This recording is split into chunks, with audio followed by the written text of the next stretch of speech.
Hello humans, I am the Black Cat and welcome to Movie Review Monday. Today we are taking a look at the Five Nights at Freddy's movie. If you spent any time on YouTube around 2015, no doubt you would have come across at least one video about the new indie game called Five Nights at Freddy's. The game blew up in popularity due in large part to YouTubers playing the game, most notably YouTubers like Markiplier. Was that the bite of 87? As well as Game Theory having multiple videos and live streams discussing all the FNAF lore. Did I obsessively watch every video? Yes I did. I never played the game, but I watched my fair share of videos about it, so I felt like I would have a good grasp on the storyline of the movie, or at least the premise of the movie. I was also pleasantly surprised with a lot of Easter eggs in the movie, including a couple of cameos that I was not prepared for. It's just a theory. Are you?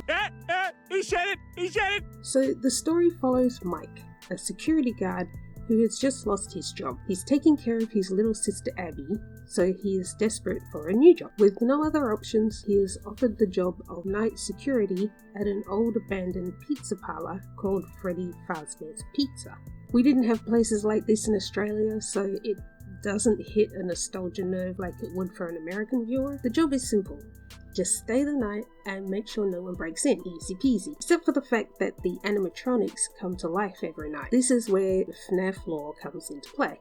As with the game, the animatronics see the security guard as a bear animatronic and will try to put him into a costume. The costume, however, kills the wearer. That's basically the plot of the original games. For the movie, they included another storyline for Mike, maybe because in the game Mike is very basic story-wise, being that the player is playing the game as Mike. He doesn't seem to have a story in the game, as far as I remember. So for the movie, they created a story for him. The story being that when Mike was younger, he had a little brother who was kidnapped while the family was camping. Over time, his parents passed away, and he became his little sister's primary carer. Each night, Mike attempts to revisit the moment his brother was taken in his dreams, to try and remember details in an effort to work out what happened and who took him, to try and remember something. So, on his first night working at Freddy's, he settles down and attempts to sleep again. Which is weird because if you're working night shift, you wouldn't sleep. Because that's the whole point of night shift, right? You're working while other people are sleeping. But movie's got a movie. So anyway, this time his dream doesn't end in the usual way, and he finds 5 different children in his dream. The children run away and he chases one of them. The child turns around and using a hook, slashes his arm. When he wakes up, he still has the slash mark on his arm. Because this is something that never happened in the dream before, Mike feels that Freddy's could have something that could further help him in his quest to find his brother, like it's connected somehow. So he returns. One question with the games that would come up from time to time is why would the security guard return to Freddy's for 5 nights with everything that goes on there? So I guess this is a way of solving that problem. I did see some reviews that didn't like this storyline and felt like it took away from the main story, the FNAF story, but they did manage to bring the two stories together in the end, sort of. Mike then meets Vanessa, a cop who is familiar with Freddy's, as she claims she used to go there as a child. The most out-of-place plot point for me is the aunt wants to take care of Abby and take custody of her from Mike. She argues that Mike isn't capable of taking care of her, which is the reason he accepted the job in the first place. The aunt, in an attempt to make him look more incompetent, hires some thugs, one of them being the babysitter that watches Abby while Mike is at work. The thugs decide they could make him lose his job by breaking in and trashing the place. This is the only time that there's any real action from the animatronics, and I feel like these characters were only included so there would be some kind of kill count. It felt very forced. So with the babysitter no longer available, Mike has to take Abby with him to Freddy. While there, Abby discovers the animatronics, and because she's a kid, they treat her like they used to with the kids at the pizza place. Basically, they make friends with her and perform songs. This part of the movie really starts to feel kind of like a kid's movie, and to be honest, at this point, I started losing interest. As I said, the only real part where anyone actually gets killed by the animatronics was the thugs, and they didn't really have a good reason for being there in the first place, and we didn't really know them. Like,